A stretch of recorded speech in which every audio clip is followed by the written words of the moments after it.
공항에서 테러리스트를 예측해주는 알고리즘이 있습니다. 과연 누구를 테러리스트라고 예측했을까요? 바로 알자지라 방송국의 방송국장. 이 사람은 테러와 전혀 관련이 없는 사람인데도 테러범으로 예측이 됐어요. 알고리즘에 어떤 문제가, 어떤 편견이 이런 일들을 벌인 걸까요? 오늘은 알고리즘의 편견, AI의 편견, 데이터에 대한 문제를 다뤄보겠습니다. 안녕하십니까? 네, 다른미래연구소 임철웅입니다. 그리고 과학 커뮤니케이터 김지원입니다. 일단 이 알고리즘 자체가 이런 오늘 편견에 대한 문제에 대한 얘기를 할 텐데, 네. 사람들이 이런 알고리즘, 이런 AI, 그리고 머신러닝 이런 얘기를 하잖아요. 네. 이게 왜 문제가 발생을 하는 거죠? 인공지능의 학습 방법으로 머신러닝이라는 방법이 많이 사용이 되고 있잖아요. 네. 이 방법은 이제 많은 데이터를 기계한테 학습을 시켜서 기계가 스스로 알고리즘을 만들고 이 데이터를 이렇게 데이터 안에서 패턴을 분류하고 어떤 패턴을 가진 사람이 어떤 성향이 있다라고 이제 그 상관관계를 찾아내는 거거든요. 이것이 반드시 인과관계를 의미하는 것은 아니에요. 이걸 조금 쉽게 말하면 네. 이제 엄마한테 가서 나 남자친구 생겼어 할 때 그 남자친구 뭐 하는 사람이야? 물어보는 게 이제 그 뭐 하는 사람은 대체적으로 어떤 사람이라는 게 이제 그 어머니 머릿속에 스테레오타입이 있으니까 네. 어머니 머릿속에서 그동안의 삶 동안 머신러닝이 되어 온 거죠. 그래서 그 사람이 이런 직업을 가진 사람이야. 그래? 그 직업을 가진 사람이면 조금 성실하고 좀 책임감도 있고 그런 사람들이 내 주위에 많았지. 그러면 그렇죠. 그래 걔랑 사귀어도 괜찮겠어. 하지만 걔는 논팽이일 수도 있다는 거죠.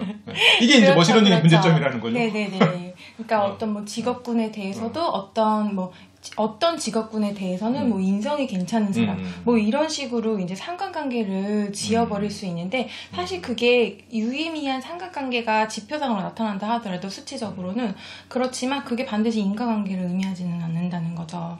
사실상은 관계가 없는데 잘못 분류가 되어서 자기가 예를 들면 면접에서 채용에서 떨어졌다. 어떤 이유로 떨어졌는지도 몰라요. 그러면 네. 회사에다가 만약에 내가 어떤 이유로 떨어졌는지 설명을 해달라라고 요구를 하잖아요. 네. 근데 그거는 모른다. 회사도 모르죠. 이제. 네, 그러니까 이거를 그 AI를 만든 개발자도 몰라요. 데이터가 인풋 데이터가 나가면 들어가면 여기서 이제 나중에 출력층에서 출력이 나오잖아요. 네. 그 사이에 어떤 식의 그 연산이 수많은 연산들이 일어나는지 몰라요. 수많은 정보 신호들이 주고받는지 그 사이를 이제 은닉층이라고 하는데요. 그러니까 수많은 이 정보, 예를 들면 사람의 뇌로 따지면 뉴런 같은 거죠.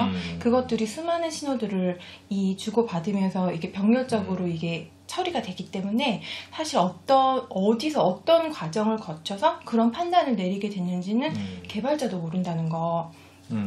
네, 그런 문제가 있을 수가 있겠죠. 또 한 가지 또 그 그러니까 데이터를 학습하는 그런 그 머신러닝의 문제점은, 예를 들면 이거는 제가 표현이 격해서 하는 말이 아니고 실제로 정보과학자들이 쓰는 표현입니다. 쓰레기가 들어가면 쓰레기가 나온다. 가비진 가비지 아웃이라고 진짜 흔하게 쓰는 말이에요. 네네. 네, 그래서 예를 들면 우리 2016년에 구글에서 개발을 했었나요? 그 챗봇 테이가 있었는데요.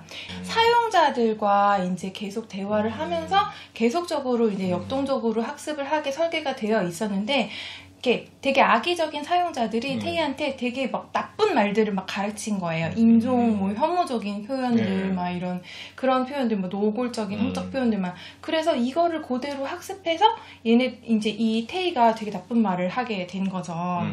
네, 사실 이런 부분에 있어서는 이런 예를 들면 어떤 혐오 단어가 포함된다든지 이럴 때 이거를 필터링을 통해서 어느 정도까지는 제거를 할 수가 있지만, 또 이게 사람들의 창의성이라는 게 그렇죠. 그렇죠. 그 필터가 해당하는 그 단어들을 교묘히 피해가면서 또 나쁜 말을 가르치려면 얼마든지. 그 온라인 게임에도 필터가 다 있어요. 이 말은 안 돼. 근데 다 서로 욕하고 지내거든요. 네네. 그렇기 때문에 이게 그걸 피해 나가긴 되게 힘들죠. 그건 진짜 더 고도로 발달된 인공지능이, 인간 정도 인공지능이면 몰라도. 또 언어마다 또 다르잖아요. 네네. 이게 보면 에어비앤비 같은 후기에 보면 한국인만이 알 수 있는 욕들이 써 있거든요. 네네. 막 이상하게 한글을 꼬아가지고 숫자로 해가지고 네. 그게 한국 사람이 보면 욕인 걸 아는데 번역이 안 되는 이제 그런 것들도 어떻게 보면 인공지능이 아직은 구분할 수 없는 것들이긴 네. 하죠. 그러니까 머신러닝이 기본적으로 가지는 문제점이 지금 지적해 주는 게 크게 세 가지인데 아까 말했던 엄마의 오류. 이게 야 너 어머니가 어쨌건 모든 남자를 다 본 건 아닐 테니까 네. 정확하진 않을 거라면서 머신러닝도 마찬가지로 100% 정확하지 않을 수 있다 그런 거니까. 그리고 두 번째가 이제 아무도 모른다는 거죠. 그 안에서 일어나는 일을. 네. 그리고 세 그렇죠. 번째가 데이터가 문제가 있을 때 문제가 있는 결론이 나올 수밖에 없다. 네, 그런 그렇죠. 한계가 네. 있다라는 거죠. 그리고 이제 아까 잠깐 그 빠르게 언급된 부분 중에 이제 인과관계와 상관관계 얘기를 잠깐 했는데 이제 까마귀 날자 배 떨어진다고 하잖아요. 네네, 맞아요. 이거는 까마귀 날자 배 떨어지는 거는 까마귀가 나는 거랑 배가 떨어지는 거는 상관관계일 수는 있거든요. 그렇죠. 어쨌든 같이 네. 일어난 데이터니까. 네. 근데 까마귀가 날면 배가 떨어진다고 사람들은 생각해 버린단 말이죠. 그래서 우리 배가 떨어지면 안 되니까 까마귀를 다 쏴 죽여. 이게 이제 상관관계를 인과관계로 이해한 오류가 그렇죠. 되는 그러니까 거란 까마귀가 날았는데 네. 배가 떨어지는 현상이 우연치 않게 이게 네. 반복적으로 만약에 관찰이 된다면 사람들은 그거를 인과관계로 엮어서 해석해버릴 좀 그런 오류의 여지가 있는 거죠. 네. 인간의 뇌 자체가 되게 이런 스토리를 만들어내는 걸 좋아해요. 네네. 그래서 이게 하나의 병렬적인 사건인데도 이게 이야기처럼 만들면 왠지 마음이 편하거든요. 네네. 까마귀가 나니 뭔가 불길한 징조가 해서 우리 집에 망조가 들면서 배가 떨어지기 시작했어. 저 네. 불길한 새들을 죽여 약간 이렇게 생각한단 말이죠. 네. 어쨌든 그런 해석들. 어떻게 보면 이거는 약간 인간의 편견이 좀 개입된 측면도 있긴 하지만. 그래서 오늘은 이제 이런 기본적으로 머신러닝, AI가 가질 수밖에 없는 이런 오류 때문에 벌어지는 AI의 편견. 어떻게 보면 편견은 되게 인간의 영역 같긴 하지만 네. 인간이 만들어내는 AI가 그렇기 때문에 편견을 가질 수밖에 없다라는 것도 어떻게 보면 또 수명적인 부분인 것 같아요. 네, 이제 편견이라기보다는 이제 편향성을 지닌다라고 표현을 하는 게 이제 더 맞을 것 같고요. 네, 아무튼 AI가 이제 많은 데이터를 결과값을 내놓을 때 편향성이 이제 거기서 그 안에서 편향성이 발견이 되는 사례들이 굉장히 많습니다. 그렇죠. 거기서 이제 크게 이제 저희가 두 가지로 구분을 했는데 오늘은 그 중에서 첫 파트로 데이터의 문제에 대해서 좀 이야기를 좀 드릴게요. 네. 데이터 했을 때 뭐 별거 없을 것 같지만 되게 얘기가 많아요. 제가 추렸어. 네네. 데이터의 문제 하면 어떤 게 있을까요? 일단은 데이터가 부족할 때 음. 가장 문제가 되겠죠. 일단 머신러닝을 하려면 데이터가 많아야 됩니다. 네. 많은 데이터를 투입을 해야 이제 거기서 뭐 그래도 적당한 상관관계도 찾고 뭐 이렇게 되는데 데이터 양이 절대적으로 부족하면 이 정보 자체가 부족하기 때문에 뭔가를 유의미한 상관관계를 찾아내는 것 자체가 되게 어려운 거죠. 그렇다면 AI는 어떻게든 결과값을 내놓기 위해서 되게 상관관계가 되게 없는 그런 것들도 그냥 엮어서 이렇게 내는 경우들도 있을 수 있거든요. 이렇게 정보가 그렇겠죠. 부족한 정보가 빠져버린다거나 이럴 경우에. 네, 그렇죠. 그 사람 뭐 했는데 그 사람 프로게이머 했는데 엄마는 프로게이머를 만나본 적이 없어. 그러면 이제 아니면 2명 만나봤어. 그러면 이제 제대로 된 데이터가 안 나오는 거죠. 그렇죠. 네네. 자, 그러면 이제 여기서 우리가 이제 오프닝에서 다뤘던 첫 번째 이야기. 네. 테러리스트를 색출하는 네. 어떻게 보면 인간을 보고 테러리스트일 거라고 예측하는 프로그램이 있잖아요. 네. 그 이름이 뭔가요? 그게 스카이넷이라는 시스템이었어요. 이게 터미네이터로 나온 예전에 이름 아니에요? 그런가요? 인간을 공격하는 그거 같은데. 아무튼 네. 영화를 잘 알지 그렇군요. 못해서. 네. 근데 예전에 우리 에드워드 스노든이라는 사람이 이제 되게 네. 막 쫓기면서 되게 뉴스에 많이 보도가 됐잖아요. 에드워드 스노든이 어떤 뭐 CIA 기밀을 폭로했다고 해서 그 사람이 폭로했던 바로 그 시스템입니다. 네. 그럼 이 시스템은 CIA가 가지고 있던 시스템이에요? 그렇죠. 그렇군요. 네. 그러면 이 시스템은 이 사람의 어떤 행적이나 이런 걸 보고 뭐 그런 예측을 하는 게 아니라 어쨌든 이 사람을 그룹핑 시켜가지고 이 사람은 테러 위험이 높다, 낮다 이렇게 구분하나 봐요. 그러니까 이 프로그램에서 약 5,500만 명의 그 핸드폰 유저들의 데이터를 AI에게 학습시켰다고 합니다. 이렇게 되면 데이터가 굉장히 많은 것 같잖아요. 그렇죠. 그런데 실제로 AI한테 이 중에서 누가 테러리스트인지 추려봐 라고 얘기를 하려면 테러리스트에 대한 정보가 있어야 돼요.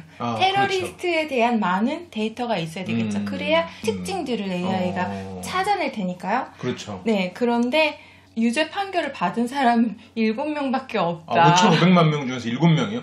네. 이러면 두 가지 문제가 발생해. 하나는 지금 이제 웃으시는 이유인 네. 시스템 자체를 만들기도 힘들고 시스템을 만들어도 문제. 네. 시스템을 만들어서 적중률이 99%잖아요. 네. 그래도 선의 피해자가 엄청나게 쏟아질 수밖에 없는 시스템이 돼요. 그렇죠. 네. 이 적중률이 99%여도 5,500만 명 중에 1%만 해도 벌써 몇 명이에요. 55만 명이잖아요. 네네. 그럼 55만 명이 테러리스트라고 나오는 거예요. 그렇죠. 네. 네네네. 99%의 적중률인데 테러리스트라고 나오는 사람이 일단 55만 명이 나오고 네. 그리고 거기 한 55만 몇 명이 나올 거예요. 그 중에서 그러면 대부분이 테러리스트가 아닌 거지. 그렇죠. 그러니까 네. 이 시스템의 적중률은 99%라고 하지만 나온 결과의 적중률은 1%도 안 돼버리는 거죠. 네. 그러니까 되게 황당한 시스템이 되는 거죠, 결론적으로. 네네. 그래서 어떻게든 이거를 이제 그 데이터를 음. 만들기 위해서 사실은 이 셀렉터라는 그 사람들을 추출했어요. 이 사람이 무슨 기준으로 셀렉터로 분류가 됐는지는 아무도 모릅니다. 셀렉터는 뭐죠? 그러니까 셀렉터가 테러리스트의 그 데이터가 너무 작으니까 셀렉터라는 그 사람 군을 추린 거예요. 근데 이게 어떤 식으로 셀렉터라는 게 그 셀렉터라는 사람들이 추려졌는지는 알 수가 없어요. 정확하게 공개되지 않았는데 아마도 이제 뭐 친인척 관계에 있거나 아니면 친분이 있거나 뭐 접촉 경력이 있거나 뭐 아니면 뭐 휴대폰을 밤에 사용한다거나 그건 아니에요. 알 수 없죠. 요즘에 그게 있더라고요. 조직 네트워크 구조라는 게 있어서 네. 조직 내에서 사람을 쫙 깔아놓고 그 사람들이 주고받는 이메일 횟수, 협업 횟수 이런 거를 노드로 이렇게 선으로 연결을 한 거예요. 많이 연결돼 있으면 이 사람은 그 안에서 되게 스타인 거예요. 그래서 이 사람은 되게 일을 활동적으로 하는구나. 이게 눈에 딱 보이게 조직 내에서. 네네. 그런 이제 툴이 있더라고요. 이게 제가 예전에 이건 진짜 제 개인적인 얘기지만 병무청에서 한번 네. 그 시스템을 개발하려고 붙었던 적이 있었어요. 저희 회사에서. 네네. 근데 결국은 실패했는데 그러니까 병무청의 신검을 속이는 아이들을 색출해내는 그런 알고리즘을 짜려고 했는데 속이는 애가 너무 없는 거야. 속이는 애가 없어서 결국 그 시스템을 실패했어요. 돈 못 받았어.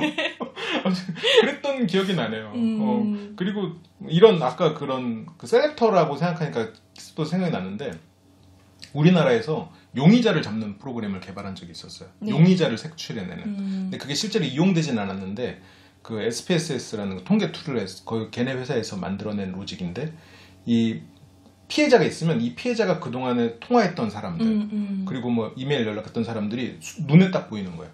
그래서 경찰이 우선순위 용의자를 이제 가장 두꺼운 선부터 이제 임초롱이 피해자다 그러면 거기 선이 있는 거예요, 주변 사람. 네네네. 그래서 네. 가장 두꺼운 사람. 네, 보통, 가장 유력한 순으로 이제 점수를 매겨서. 네. 그게 이제 선의 두께로 결정돼요. 네네. 네. 가장 선의 두께 그리고 이 사람들 그래서 그거랑 어쩜 비슷한 사람일 수도 있겠다라는 그러니까 이 생각이 선의 두께라는 건 아마도 이제 음. 연산을 할 때 그 사람의 확률이 가장 높다라고 가중치를 주는 거죠. 그럴 수도 네네. 있죠. 예, 네. 가중치 값일 거예요. 아마 네. 그게 셀렉터의 개념이 아닐까라는 생각은 조금 드네요. 어쨌든 이 셀렉터라는 군까지 합쳐서 이제 그 특성들을 뽑아내고 이제 여기에 맞게 이제 그 학습된 데이터 그 5,500만 핸드폰 유저들에 대해서 이제 각각에 대해서 다 위험값을 이렇게 매긴 거죠.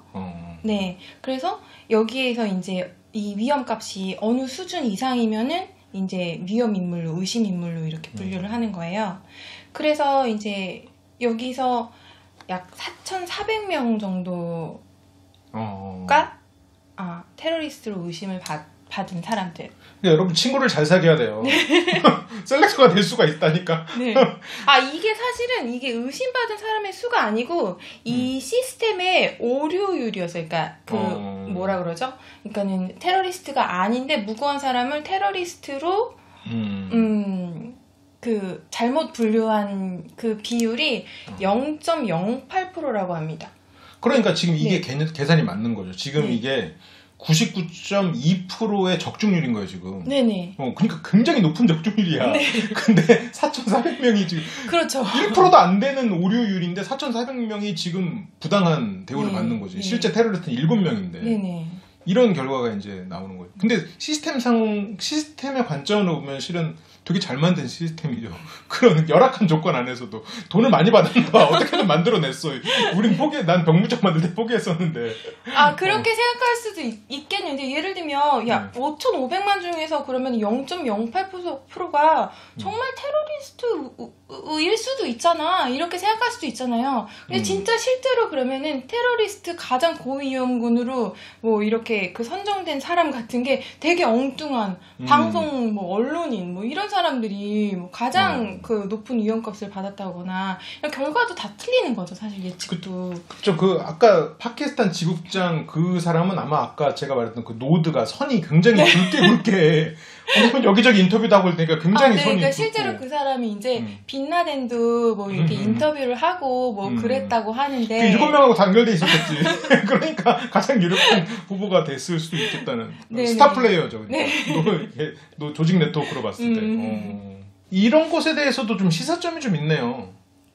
이게 그러면 4,400명 중에서 어쨌건 6명 정도는 테러리스트고 1명은 놓칠 거란 말이죠. 네. 대충 계산해서 7명을 다 잡을 수도 있고. 아니죠. 그러니까 실제로 테러리스트가 몇 명인지는 사실은 모르죠. 그러니까 저는 산수적으로 봤어요. 그러니까 기존에 그러니까 그 데이터로 집어넣은 그러니까 예를 들면 그 표본으로 집어넣은 테러리스트들의 숫자가 7명밖에 없었다는 거지. 이거를 가지고 새로운 이렇게 5,500만 데이터를 돌렸을 때 다 입력을 했을 때 그 중에서 이제 진짜 테러리스트가 몇 명이나 걸러졌느냐 이거는 또 다른 문제죠. 그건 또 다른 문제긴 하죠. 네. 근데 이게 진짜 이걸 산수로만 계산해서 정말로 적중률이 99%라고 했을 때 지금 99.2%죠. 99%라고 했을 때 이 테러리스트 7명은 어쨌건 그 안에 포함되어 있을 가능성이 그렇죠. 크긴 할 거란 말이죠. 근데 그러면 어쨌건 4,410명 중에 4,407명 중에 7명이 지금 테러리스트란 말이죠. 네. 그러면 나머지 그러면 4,400명 거의 4,400명이 그러면 지금 어떻게 보면 테러리스트를 의심받는 상황이 되잖아요. 그렇죠. 네. 그래도 이게 참 선택의 문제가 시작이 되네요. 여기서부터는. 그렇죠. 그러니까 이 중에서 진짜 누가 테러리스트가 이 진짜 4,400명 중에서 진짜 테러리스트가 몇 명인지는 몰라요. 그러니까 위험값으로 정렬을 한 다음에 이거를 고위험군으로 분류하는 그 문턱값 자체가 이제 되게 낮았던 거죠. 예를 들면 그러니까 조금만 위험값이 높아도 그냥 고위험으로 테러리스트 의심으로 그냥 분류해버린다는 거죠. 그래요? 저는 이게 문턱값이 높았다고 생각은 들지는 않아요. 이 숫자로만 봤을 때. 왜냐면 5,500만 명 중에 4,400명이면 그러니까 결과로 4,400만 보면 되게 큰데 비율로 따지면 되게 어떻게 보면 얘네 입장에서는 진짜 최선을 다한 시스템이긴 하구나라는 그냥 되게 안쓰러워. 이거 시스템 결과를 보면서 이게 애초에 불가능하다고 알았을 텐데 이거 참 이거 뚝심 있게 밀어붙여서 결론을 냈구나 이런 생각이 들긴 하거든요. 그러니까 이건 어쩌면 예정된 패러독스잖아요. 예정된 문제잖아요. 네. 너무 테러 집단의 규모가 작다 보니까. 그렇죠. 그러니까 테러 집단의 규모가 작다 보니까 이 안에 이 빠져나갈 수 있는 이런 그 테러리스트들을 다 잡아내기 위해서 문턱값을 낮춘 거죠. 뭐 그렇게 볼 수도 있겠죠. 이거에 대해서는 좀 어떻게 생각하십니까? 이게 사실은 그러니까 뭐 예를 들면 우리가 이렇게 문턱값을 어떻게 정하느냐 어디로 정하느냐 이거는 사실 알고리즘이 스스로 정하는 게 아니거든요. 이거는 사람이 정해줘야 되는 거거든요. 근데 이럴 때 그러니까 이런 것도 사실은 윤리적인 문제가 될 수가 있어요. 예를 들면 뭐 이게 문턱값을 낮춰가지고 많은 사람들을 다 고위험군으로 분류를 하느냐 아니면은 정말 뭐 문턱값을 진짜 최소화해서 그러니까 정말 아주 유력한 사람들만 분류를 하느냐 그러니까 무고한 사람이 없게 하느냐 이게 사실은 선택의 문제잖아요. 그렇죠. 네네. 그래서 예를 들면 그 미국의 형법에는 그런 원칙이 있어요. 10명의 범죄자를 놓치더라도 한 명의 무고한 시민이 이렇게 뭐 형을 받는 무고하게 형을 받는 것을 막아야 한다. 라는 원칙이 있어요. 이게 법학자 윌리엄 블랙스톤이라는 사람이 천명한 원칙이라고 합니다. 네. 네. 뭐 이런 원칙이 있는 반면에 예를 들면 그럼 테러리스트 한 명이 몇 명을 죽일지도 모르는데 그러면 무고한 시민이 좀 억울한 일을 당하더라도 테러리스트를 잡는 게 결국은 최선이다라고 생각할 수도 있는 문제죠. 그 예전에 한 형사님하고 제가 이렇게 얘기를 하다가 그분이 이제 막 한탄을 하신 적이 있는데, 이런 강력범죄가 일어났을 때 거기를 기점으로 주변에 있는 차들을 트렁크만 수색하게 해줘도 그 범인을 빨리 잡을 수 있다는 얘기를 했었거든요. 근데 그걸 이제 못 한다는 거죠. 네. 이제 근데 또 어떻게 보면 테러 범죄는 또 그거랑은 또 다른 것 같아요. 왜냐면 우리가 그 4,400명을 다 붙잡아 놓고 하는 게 아니니까. 네. 그 사람 4,400명한테 조금 더 감시를 붙이고 조금 더 불편함을 만드는 거니까, 한 발짝 떨어져 생각하면 4,400명을 전부 다 그 범주로 좀 허들을 낮춰서, 그러니까 지금 문턱을 낮춰서 얘네가 다 테러리스트로 보는 게 좋지 않겠나 라는 생각은 드는데, 또 내가 그 입장이면 아씨 나 급한데 지금 당장 나 비행기 타고 나도 내 인생이 있는데, 그리고 또 약간 불쾌할 수도 있을 거고, 그거에 따른 어쨌건 이게 비용으로 환산을 또 하면 그 개개인의 그렇죠. 또 시간이 또 비용으로 환산하면 그게 또 국가적인 손실이고, 그렇죠. 이렇게 생각하면 두 가지 측면을 다 고려를 하긴 해야 될 것 같아요. 어쨌건 선택을 하긴 해야 될 것 같아요. 네. 그러니까 어쨌든 이런 선택을 그러니까 뭐 이 알고리즘을 만드는 개발자에게만 맡겨놓을 수는 없는 문제라는 거죠. 네. 그렇죠. 네. 이게 적중률을 계속해서 높이는 수밖에 없는 거죠, 실은. 그러니까 네, 그렇죠. 개발자 입장에서는. 네네. 근데 물론 이거 어느 정도 수준에서 해라라고 정해주면 개발자 입장에서는 막 이게 몸은 편한데 마음은 좀 불편해질 수는 있어요.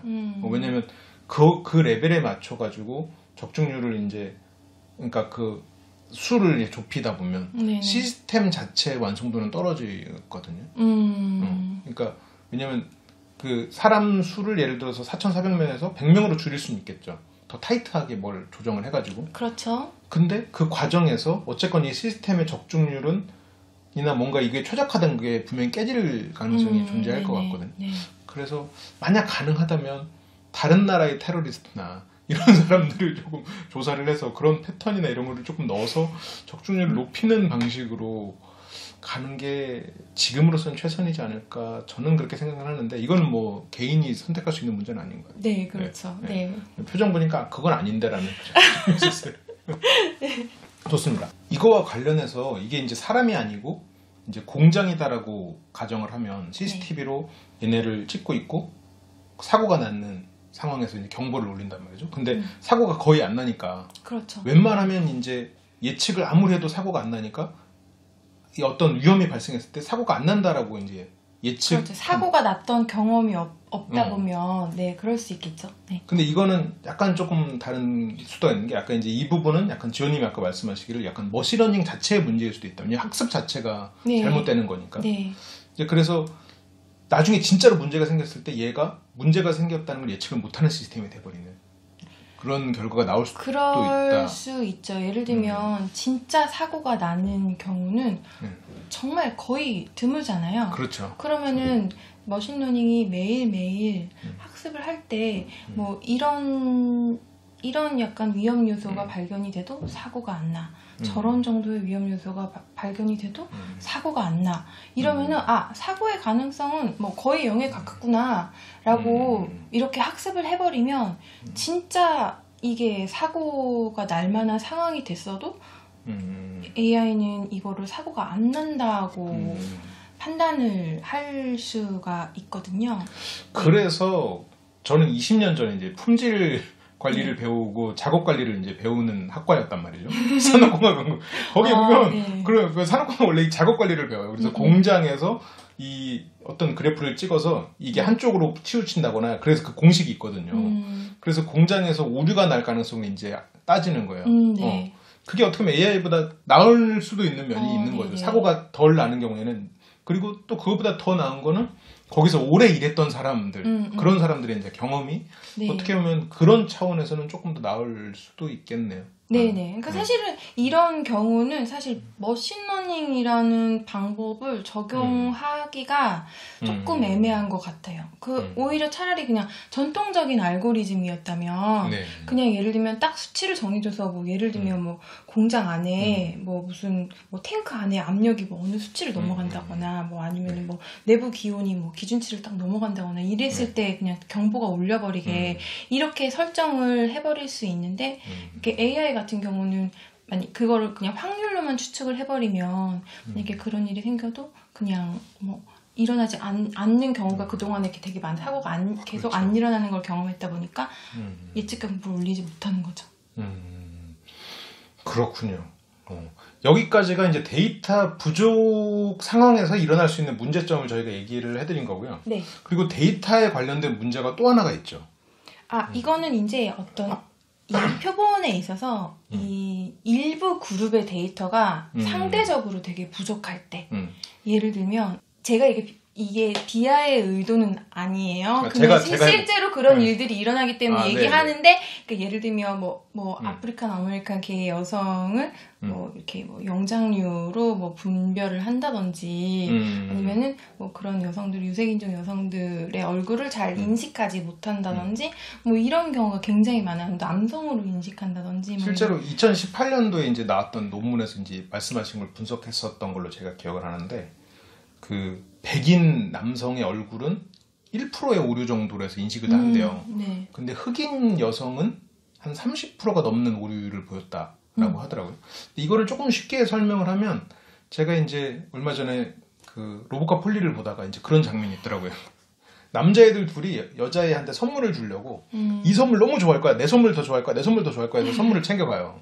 근데 얘네가 갖고 간 게 하나는 공룡이고 하나는 사슴벌레야. 여자애가 딱 보더니 기겁을 해요. 너네 미쳤어? 약간 이게 이제 표본의 오류입니다. 뭐냐면 남자애들끼리는 여자애 데이터가 없어. 여자애가 한 명이 있는 거예요. 그래서 이 데이터가 너무 작다 보니까 이걸 검증할 수가 없는 거죠.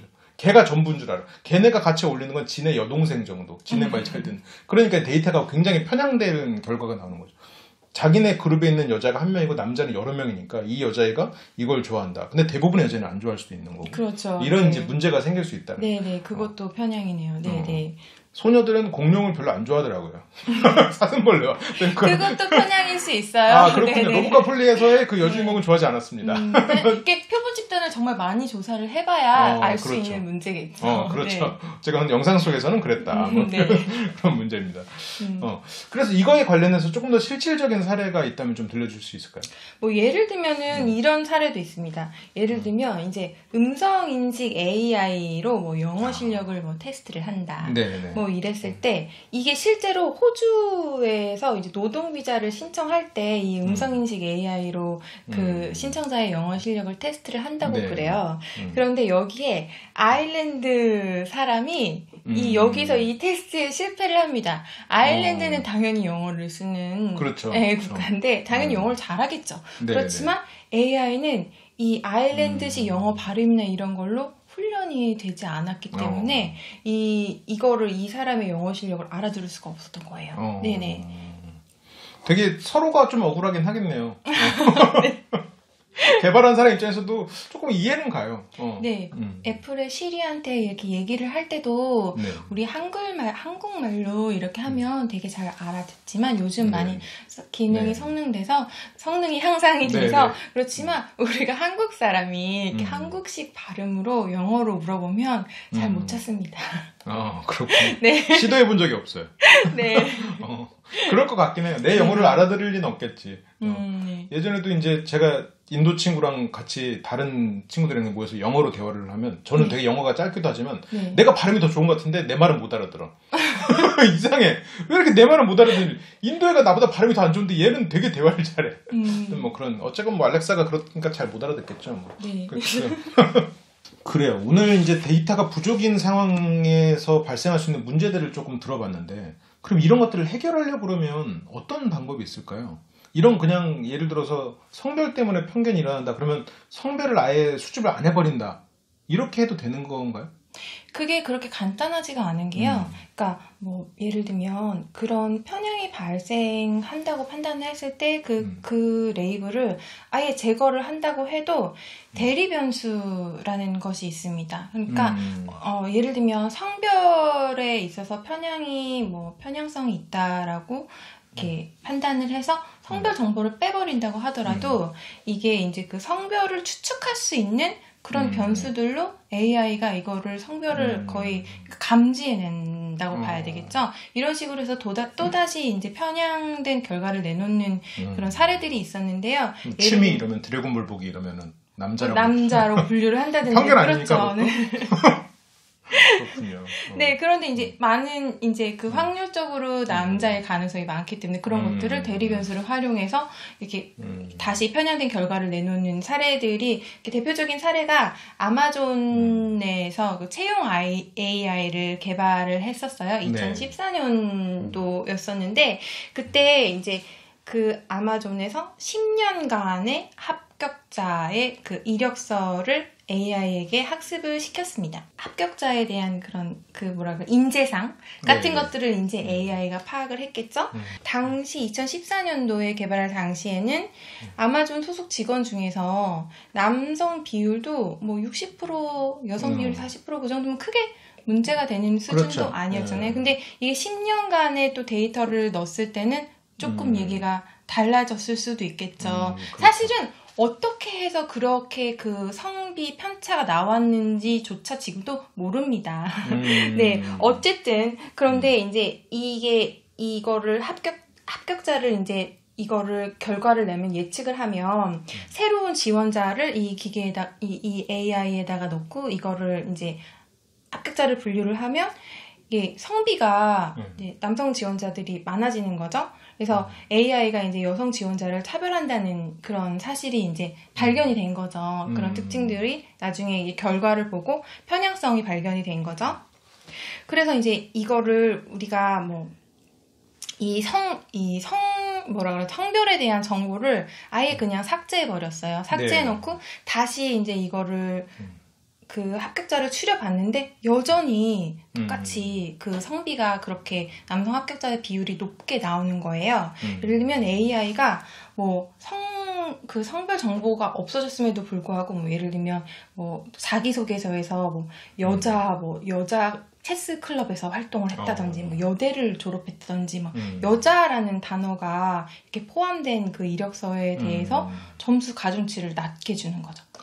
성별에 대한 정보를 전부 다 제거를 했음에도 불구하고 예를 들면 이 자기소개서 문체라던가 뭐 이런 것만으로도 이거를 유추해내서 뭐 예를 들면 여성적인 문체를 쓴다고 하면은 가중치를 더 낮게 준다거나 뭐 이런 식의 편향이 계속되는 거예요. 그러니까 이거를 선악의 개념으로 보시면 안 돼요, 여러분들. 네. 이게 알고리즘이 악해서 그런 걸 한 게 아니라 회사 내, 그러니까 똑같은 스펙이고 모든 게 똑같다고 가정했을 때 회사 내에서 남성 직원이 좀 더 많았기 때문에 네. 똑같다면 어쨌건 회사에서 더 많은 퍼포먼스를 내고 있는 요소를 가진 사람을 뽑을 수밖에 없는 거죠. AI 입장에서는. 그렇죠. 근데 보통 이렇게 지원하는 사람 보면 구분하기 힘들어요. 뽑는 면접 봐보셔서 아시잖아요. 네. 뽑는 사람도 힘들어요. 이게 얘 누굴 뽑아도 다 비슷비슷해. 그러니까 이러면서 결국은 여기서 이제 갈리는 거죠. 근데 이게 갈리다 보면 AI는 그거를 점점 더 확실한 요소로 이제 뽑아내게 되고 그런 일 때문에 이제 이런 일.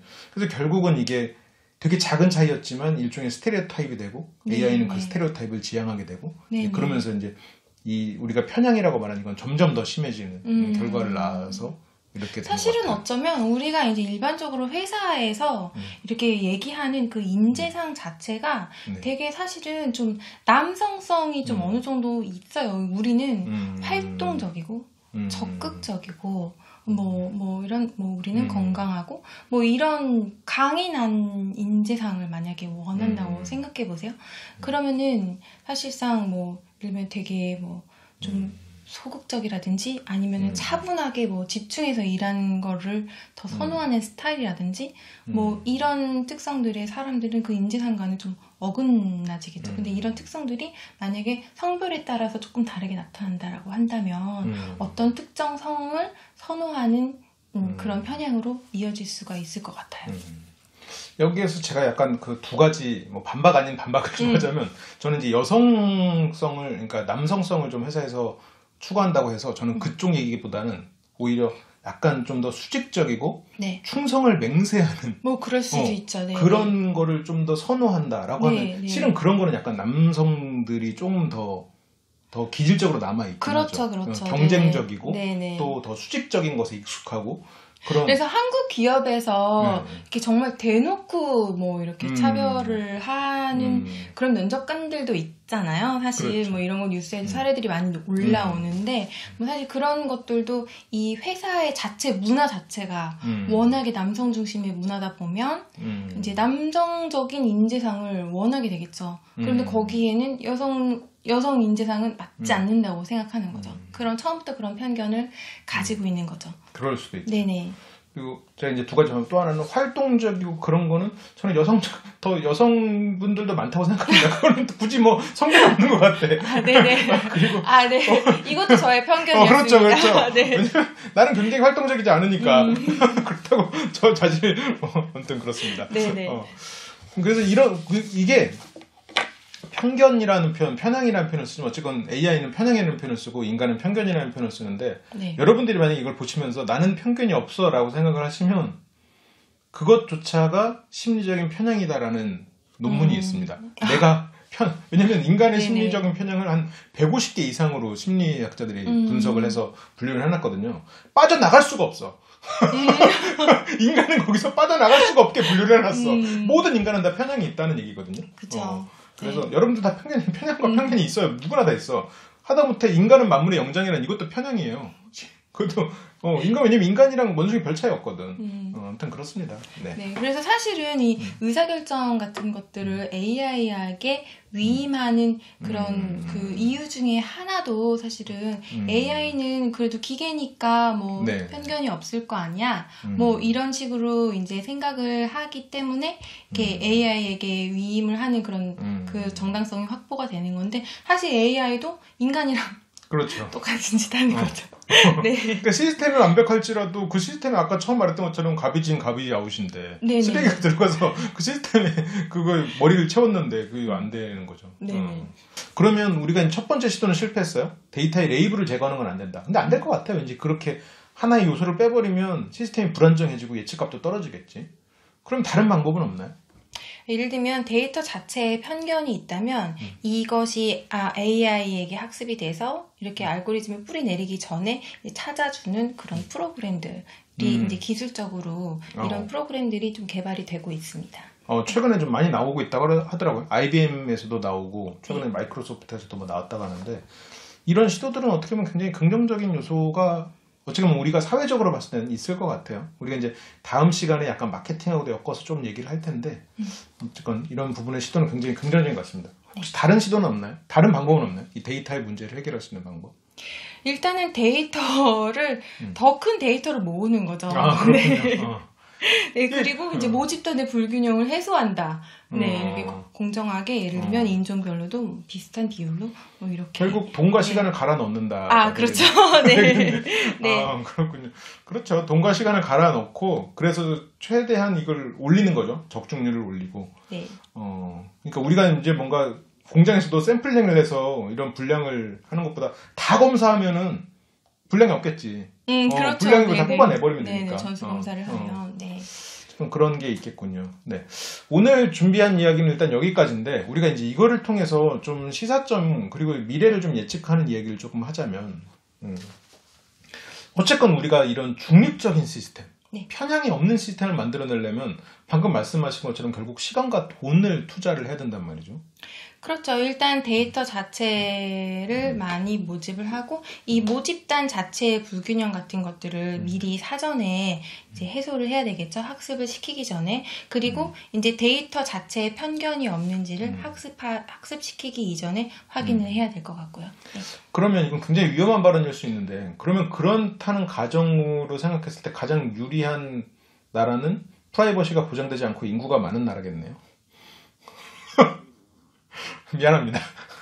많은 그런 서구나 유럽 기업의 그런 기술자들이 이제 그런 뭐 예를 들면 어떤 윤리 기준이 좀 취약하다거나 뭐 아니면 또 어떤 프라이버시가 많이 보장해주지 않으면서 데이터를 수집하는 뭐 그런 이제 환경에서 오히려 AI가 이제 더 빨리 발전할 수 있는 거 아니냐. 그렇다면 윤리적인 어떤 그런 뭐라 그럴까 제어력이 없이 그런 식으로 급속도로 발전을 시키는 것에 대해서 우리가 이제 방관을 해야만 되는 거 아닌가라는 걱정들을 하고 있기는 합니다. 네. 그렇군요. 제가 그러니까 지금 이 말과 같은 말인데 이거는 어쨌건 다른 입장에서 우리가 한마디를 해야 되기 때문에 제가 약간 궤변을 늘어놓자면 AI에게 프라이버시 없이 모든 데이터를 다 제공해서 AI가 완벽하게 인간에 대해서 깨닫고 범용 AI가 됐을 때 얘는 어차피 내부에서 무슨 로직이 돌아가는지 모르잖아요. 네. 그러면 그렇게 걔를 완성하기만 하면 오히려 역으로 인간의 프라이버시는 존중되기 시작하는 거란 말이죠. 어차피 더 이상 내 걸 정보를 제공하지 않아도 얘는 나에 대해서 아니까. 인간을 보면 구분을 할 테니까. 일종의 매트릭스의 오라클처럼 되는 거지. 아, 혹시 매트릭스 보셨나요? 네, 그건 봤습니다. 그렇군요. 네. 그 매트릭스에서 그 어머니 역할을 하잖아요. 네네. 그 흑인이 이제 예측하는 그 약간 신기 있는 그 흑인 할머니가 실은 인간의 행태를 수집하는 분석 프로그램이거든요. 네, 매트릭스 영화 안에서. 그러니까 행태를 계속 보니까 나중에는 얘를 보면 뭐 할지 아는 거예요. 그래서 예측하는 신이 되는 거거든요. 그렇게 될 거란 말이죠. 그렇게 되면 빨리 프라이버시가 뭐고 일단 데이터 막 때려 넣어가지고 빨리 범용 데이터를 전 지구적으로 해서 빨리 만드는 게 인류의 그 하나의 사명이 돼야 되는 게 아닌가 이런 궤변을 한번 말해봤습니다. 네. 여러분들의 반박 기다려요. 말도 안 되는 얘기예요. 왜 말이 안 되는지를 써줘. 왜 말이 안 되는지. 네. 제가 이 자리에서 반박을 하고 싶지만 여러분들에게 반박의 기회를 드리겠습니다. 그렇죠. 네, 좋습니다. 오늘 우리가 이제 준비한 이야기는 데이터가 부족했을 때 일어나는 이런 인공지능의 편향에 대해서 얘기를 해봤고 그거에 따라서 우리의 미래에 대한 얘기를 짧게 좀 다뤄봤습니다. 다음 시간에는 좀 다른 오류에 대해서 좀 더 다뤄볼게요. 오늘 여러분들이 보시면서 이제 어떤 느낌을 받으셨고 어떤 생각이 있으신지 뭐 댓글로 달아주셔도 좋고 다른 방식으로 저에게 아이디어를 주셔도 좋을 것 같습니다. 혹시 마지막으로 하실 말씀 있으신가요? 네. 댓글은 어떤 댓글이든 환영합니다. 네, 감사합니다. 그럼 저희는 다음 시간에 돌아오겠습니다. 감사합니다.